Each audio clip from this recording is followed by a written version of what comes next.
Cette initiative est aujourd'hui la bienvenue. Notre continent fait face à des défis énormes. En parcourant les thèmes, j'allais dire, de vos réflexions, je me rends compte à quel point cette manifestation vient à son heure. C'est l'heure des choix pour le continent. Le choix pourquoi? Le choix pour une nouvelle Afrique, une Afrique indépendante, une Afrique libre, ou le choix de la continuité de ce que j'appelle la servitude de Berlin. Vous le savez tous, de novembre 1884 à février 1885, les Européens se sont réunis à Berlin et avec leurs crayons se sont taillés des colonies sur le continent africain et ont décidé à partir de ce moment que l'Afrique doit perdre son identité culturelle, son identité économique, son identité politique. L'Afrique doit être pour l'Europe un marché. L'Afrique doit être pour l'Europe une garenne de chasse pour la main-d'œuvre à bon marché, doit être une garenne de chasse pour les matières premières du continent africain. L'Afrique doit être au service de l'Europe. Eh bien, presque 50 ans de colonisation et presque 50 ans plus tard d'indépendance, lorsque nous regardons ce qui se passe sur notre continent aujourd'hui, que constatons-nous? Peu de choses ont changé.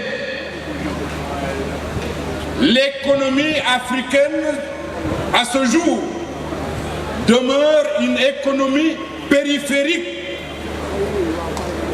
L'économie africaine, à ce jour, reste une économie dépendante. L'Afrique continue d'importer de l'aliment pour se nourrir. L'Afrique exporte ses immenses richesses minières et énergétiques pour le développement des autres continents. Vous, les jeunes de cette génération, Frantz Fanon disait que chaque génération doit, dans une relative opacité, découvrir sa mission, l'assumer ou la trahir.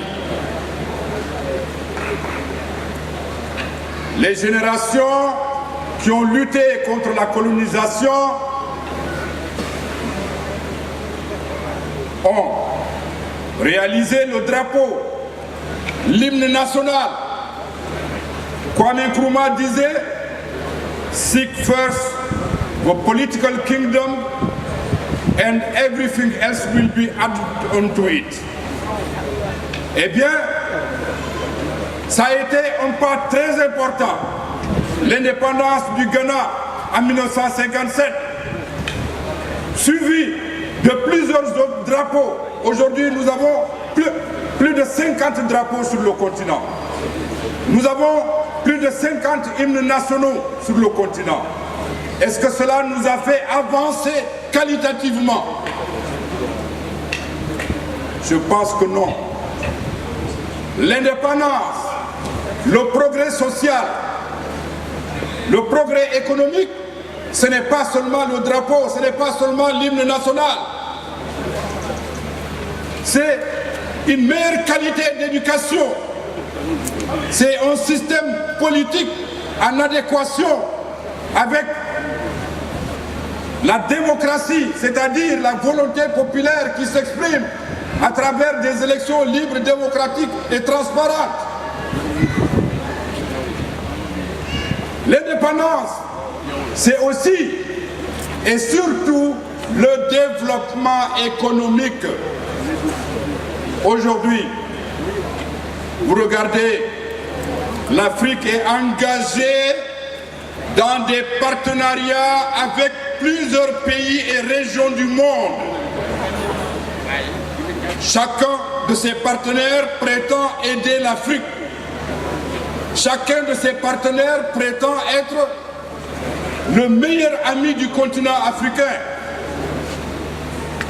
Dans ces 10 partenariats, avec l'Europe, avec les États-Unis, avec la Chine, avec tous les autres pays, il y en a au moins 10, jusqu'à Israël récemment. Chacun de ces pays se présente comme le meilleur ami du continent africain. Est-ce que vous croyez à cela? Eh bien, c'est toujours le même modèle de Berlin qui prévaut.